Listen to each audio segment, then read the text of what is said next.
Engineering ಓದಿದ್ಲು Malnad ಕಾಲೇಜಲ್ಲಿ. ಒಂದು 10 ತಿಂಗಳಿಂದ ಕಾಮನ್ ಫ್ರೆಂಡ್ಸ್ ಜೊತೆ ಅವ್ನು ಸಿಕ್ಕಿದ್ದ ಸರ್. ಯಾರು? ಮಯಾಂಕ್ ಅಂತ. ನಾನು ಫಸ್ಟ್ ಬೇಡ ಅಂತಾನೆ ಅಂದಿದ್ದೆ. ಇಲ್ಲೇ ಇದೇ ಊರವ್ರ ಹುಡುಗ ಬೇಡ ಅಂತ. ಆದ್ರೆ ಅವ್ರ ಅಮ್ಮನೇ ಬಂದು ಇಲ್ಲ ಇಲ್ಲೇ ಇರ್ತಾರೆ ಜೊತೆಲೇ ಮಾಡ್ಕೊಳ್ಳೋಣ ಅಂತ ಅವ್ರ ಅಮ್ಮನೇ ಬಂತು. ಅವ್ರ ಅಮ್ಮ ಮೈನಾ ಅಂತ. ಅವ್ರು ನಿಮ್ಗೆ ಪರಿಚಯನಾ? ನಂಗೆ ಮುಂಚೆಯಿಂದನೂ ಪರಿಚಯ ಇತ್ತು. ಅವರು ಬಂದರು. ಆಮೇಲೆ ಆಯಿತು ನೋಡಿ ಮಾಡ್ಕೊಳ್ಳೋಣ ಅಂತಾನೆ ಅಂದರು. ಓಡಾಡ್ಕೊಂಡಿದ್ರು. ಆಮೇಲೆ ಸ್ವಲ್ಪ ದಿವಸ ಒಂದು 4-5 ತಿಂಗಳು ಅದು ಅವ್ನು ಹೊಡಿಯೋದು ಅದು ಇದು ಮಾಡೋದು ಮಾಡ್ತಿದ್ದ. ಅದಕ್ಕೆ ನಾನೇನಂದೆ, ಈಗಲೇ ಈ ಥರ ಇನ್ನು ಮದುವೆ ಆದ್ಮೇಲೆ ಸರಿಯಾಗಿರಲ್ಲ ಬೇಡ ಅಂತಾನೂ ಅಂದೆ. ಅದಕ್ಕೆ ಆಯಮ್ಮ ಬೇಡ ಅಂದಮೇಲೂನುವೆ ಇವಳು ಇಲ್ಲ ಒಂದು ಚಾನ್ಸ್ ಕೊಡು ಅಂತ ಕೇಳಿದ್ಲು. ಸರಿ ಅಂತ ಅಂದು ಅದು ಆಯಿತು. ಬಟ್ ಪದೇ ಪದೇ ಅದೇ ಆಗ್ತಿತ್ತು. ಇಲ್ಲಿ ಮನೆ ಹತ್ರ ಬರೋದು, ಕೂಗಾಡೋದು, ಆಚೆ ಈಚೆ ಎಲ್ಲ ನೋಡೋದು. ನನಗೊಂಥರ ಹಿಂಸೆ ಆಗ್ತಿತ್ತು. ಫುಲ್ ಬೇಡವೇ ಬೇಡ ಅಂದಾಗ ಆಮೇಲೆ ಅವ್ನು ಇನ್ಯಾರ್ದೋ ಹುಡುಗಿ ಜೊತೆ ಓಡಾಡ್ತಾ ಇದ್ದಿದ್ದು ಫೋಟೋಸು, ಚಾಟ್ ಮಾಡಿದ್ದು ಮೆಸೇಜಸ್ಸು ಎಲ್ಲ ಇವಳೇ ತೋರಿಸಿದ್ಲು ಹಿಂಗೆಲ್ಲ ಮಾಡ್ತಿದ್ದಾನೆ ಅಂತ. ಆಗ ನಾನು ಬೇಡವೇ ಬೇಡ ಬಿಟ್ಬಿಡೋಣ ಅಂತಾನೆ ಅಂದೆ. ಅದಕ್ಕೆ ಅವನು ಇಲ್ಲಿದ್ರೆ ಮತ್ತೆ ಅವನು ಇವಳು ಬೇಜಾರು ಮಾಡ್ಕೋತಾಳೆ, ಹಿಂಸೆ ಆಗುತ್ತೆ ಅಂತಾನೆ ಕರ್ಕೊಂಡೋಗಿ ಬೆಂಗಳೂರಿಗೆ ಬಿಟ್ಟು ಬಂದೆ. ಅಲ್ಲೂ ಅವಳಿಗೆ ಬಿಡ್ದಲೆ ಕಂಟಿನ್ಯೂಸ್ ಆಗಿ ಫೋನ್ ಮಾಡಿ ಟಾರ್ಚರ್ ಮಾಡಿ ಅವಳು ಈ ಥರ ಮಾಡ್ಕೊಬಿಟ್ಲು ಸರ್. ಏನಾಯ್ತು ಮೇಡಮ್ ಯಾವತ್ತು? ಶುಕ್ರವಾರ ಸಂಜೆ 21ನೇ ತಾರೀಕು. 19ನೇ ತಾರೀಕು ಅವಳು ಬರ್ತಡೇ ಇತ್ತು ಸರ್. ಬರ್ತಡೇನು ಚೆನ್ನಾಗಿ ಸೆಲೆಬ್ರೇಟ್ ಮಾಡ್ಕೊಂಡಿದ್ದಾಳೆ. ಅವಳು ಈ ಥರ ಮಾಡ್ಕೊಳ್ಳೋಳು ಅಂತವಳು ಅಲ್ವೇ ಅಲ್ಲ.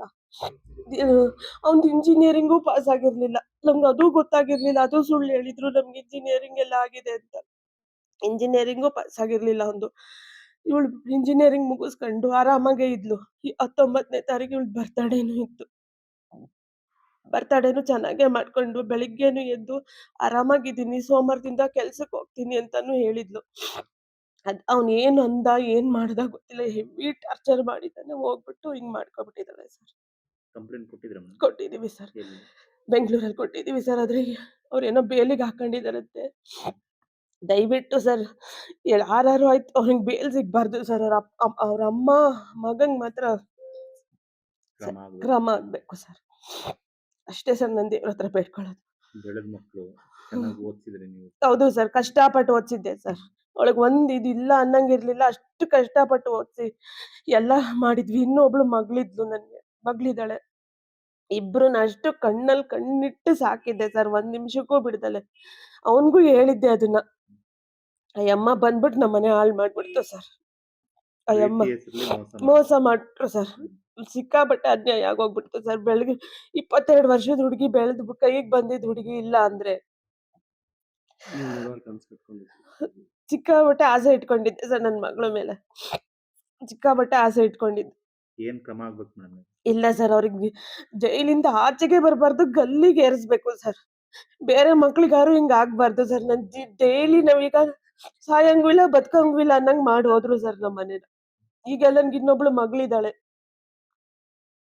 ಇವ್ರ ಜೊತೆ ಓಡಾಡ್ಕೊಂಡಿದ್ದು ಇನ್ ಬೇರೆಯವ್ರ ಜೊತೆ ಸಂಪರ್ಕ? ಬೇರೆಯವ್ರ ಜೊತೆ ಬೆಂಗಳೂರಲ್ಲಿ ಅದ್ಯಾವ್ದೋ ಹುಡುಗಿ ಜೊತೆ ಓಡಾಡ್ತಾ ಇದ್ದ ಕಣಮ್ಮ ಅಂತಾನು ಅಂದ್ಲು. ಅದು ಫೋಟೋ ಎಲ್ಲಾನು ಇದೆ, ತೋರ್ಸಿದ್ಲು. ಅದು ಸಿಕ್ಕಾಪಟ್ಟೆ ಬೇಜಾರು ಮಾಡ್ಕೊಬಿಟ್ಲು. ಇದ್ದ ಸರ್. ಇದಕ್ಕೂ ಮುಂಚೆನು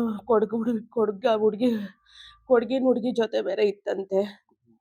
ಆಮೇಲೆ ಅದು ಪಬ್ಬಲ್ಲಿ ಆ ಹುಡುಗಿರ್ ಜೊತೆ ಎಲ್ಲ ಇದ್ದಿದ್ ಫೋಟೋಸು, ಚಾಟ್ ಮಾಡಿದ್ದು ಎಲ್ಲ ಇತ್ತು ಸರ್. ಇದೇ ಕೆಲಸ ಅವನಿಗೆ. ಅವನು ಓದೂ ಇರ್ಲಿಲ್ಲ, ಏನೂ ಇಲ್ಲ, ನಮಗ್ ಗೊತ್ತೂ ಆಗ್ಲಿಲ್ಲ. ಹಂಗ್ ಬಂದ್ ಅವ್ರ ಅಮ್ಮನೇ ಬಂದಿದ್ದು. ಅವ್ರ ಅಮ್ಮ ಬರ್ಲಿಲ್ಲ ಅಂದ್ರೆ ನಾನು ಒಪ್ಕೋತಾನೆ ಇರ್ಲಿಲ್ಲ ಸರ್. ಅವ್ರ ಅಮ್ಮನೇ ನಮ್ಮ ಮನೆಗ್ ಬಂದ್ಬಿಟ್ಟು ಇಲ್ಲ ಮಾಡ್ಕೊಳ್ಳೋಣ, ಹುಡುಗಿ ಚೆನ್ನಾಗಿದ್ದಾಳೆ, ಇಲ್ಲೇ ಇರ್ತಾಳೆ, ನಾನು ಇಲ್ಲೇ ಇರ್ತೀನಿ, ಚೆನ್ನಾಗಿರೋಣ ಅಂತಾನೆ ಬಂದು ಆಶ್ವಾಸನೆ ಕೊಟ್ಟು. ನ್ಯೂಸ್ ಫಸ್ಟ್ ನಿರ್ಭೀತಿಯಿಂದ ನಿಮ್ಮ ಪರವಾಗಿ.